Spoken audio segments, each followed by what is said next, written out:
दोस्तों सभी को मेरा नमस्कार। मैं महानंद कुमार पुनः हाजिर हुआ हूं आप सबों के बीच महात्मा गांधी के टॉपिक को लेकर। महात्मा गांधी विदेश में वकालत की शिक्षा के लिए गए सन 1893 में और वहां पर फिनिक्स आश्रम का भी स्थापना किया। उसके बाद इसी बीच में अब्दुल्ला नामक एक भारतीय व्यापारी था जिनका केस दक्षिण अफ्रीका में चल रहा था, क्योंकि जिस जगह वह काम किए थे अब्दुल्ला नामक व्यापारी, वह सेठ इनको काम करने का पैसा नहीं दे रहे थे। इसी वजह से महात्मा गांधी से मिले और महात्मा गांधी को लेकर वह वहाँ के कोर्ट में पहुँचे। महात्मा गांधी उस समय अपने सर पे एक पगड़ी बांधा हुआ था, जिसमें वो पगड़ी में ही उस चैम्बर में चले गए जहां इसकी सुनवाई होने वाली थी, परंतु वहां के जज ने इसे पगड़ी हटाने के लिए कहा। क्यों कि पगड़ी में आप यहां पर अपना पक्ष नहीं रख सकते, यह यहां का नियम नहीं है। तो महात्मा गांधी ने अपनी पक्ष में बोला कि यह मेरे मान सम्मान के लिए है और मैं यह पगड़ी नहीं हटाऊंगा, और यह वहां पर अड़ गए। अपने हठधर्मिता से उसी पगड़ी के में ही वो महात्मा गांधी वहाँ अब्दुल्ला का केस लड़े और वहाँ महात्मा गांधी के ही पक्ष में यह फैसला आया और अब्दुल्ला का पैसा जितना था वो इनको दिया गया। इसी बीच में सफ़र के दौरान एक पीटर्सबर्ग स्टेशन है, वहाँ पर महात्मा गांधी सफ़र कर रहे थे, प्रथम श्रेणी के दर्जे में थे, परंतु उस समय काला गोरा का इतना भेदभाव था देश में विदेश में भी, क्योंकि भारत जो है अंग्रेज़ों का गुलाम था, जिस वजह से काला गोरा भी भारी संख्या में इसके विरोध में थे। अंग्रेज़ मतलब भारतीय को काला ही कहा जाता था। तो उस आधार पर वहाँ जो है उस डब्बे में जो बैठे थे जिस सीट पर, वहाँ एक टीटी आया, अंग्रेज़ टीटी, और उसको जो है धक्का देकर पीटर्सबर्ग स्टेशन है एक, वहाँ पर बाहर कर दिया। बड़ा गुस्सा हुआ महात्मा गांधी को। उन्होंने कहा, वैसे तो अब्दुल्ला के केस में कॉन्फिडेंस बढ़ी ही थी महात्मा गांधी की, परंतु उस आधार पर उनको एक कॉन्फिडेंस भी जगा था, और जब रेलवे स्टेशन पर एक चलती ट्रेन में फेंक दिया महात्मा गांधी को, तो उससे और अंदर में गुस्सा जागृत हुई महात्मा गांधी को। उनको लगा कि तुम हमको फेंका है ना, मैं पूरे भारत से फेंक दूंगा। उसी कॉन्फिडेंस के साथ सन 1915 में वह भारत लौट गए। 1893 में वह गए थे और 1915 में भारत लौट गए थे। इसी बीच में हिंदू विश्वविद्यालय 1916 में बनारस में एक विश्वविद्यालय बनी थी, जिसमें उद्घाटन के तौर पर महात्मा गांधी भी आमंत्रित थे।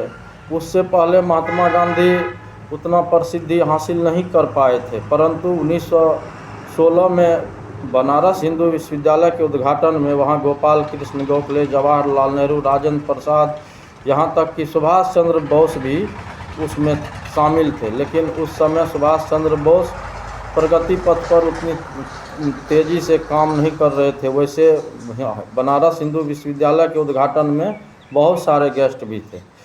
तो वहीं पर महात्मा गांधी पहली बार भाषण दिए थे। भाषण के जोशीला भाषण देने के उपरांत गोपाल कृष्ण को लगा कि बहुत बेहतर भाषण दे रहे हैं, देश के प्रति इसका बहुत अच्छी सोच है, क्योंकि वह कई पहलू पर भाषण दिए थे, जिससे वहाँ के सुनने वाले सभी श्रोता बहुत खुश हुए और महात्मा गांधी को भी अपने आप में एक गौरव फील हुआ कि मैं भी अपने देश के लिए कुछ कर सकता हूँ।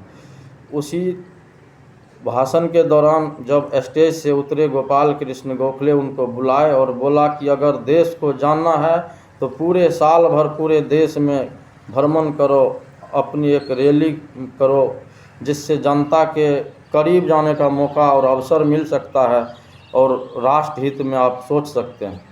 तो इसीलिए सवाल भी पूछा जाता है कि महात्मा गांधी के राजनीतिक गुरु कौन थे, तो गोपाल कृष्ण गोखले थे, जो 1916 में बनारस हिंदू विश्वविद्यालय के उद्घाटन में बनारस में ही मिले थे।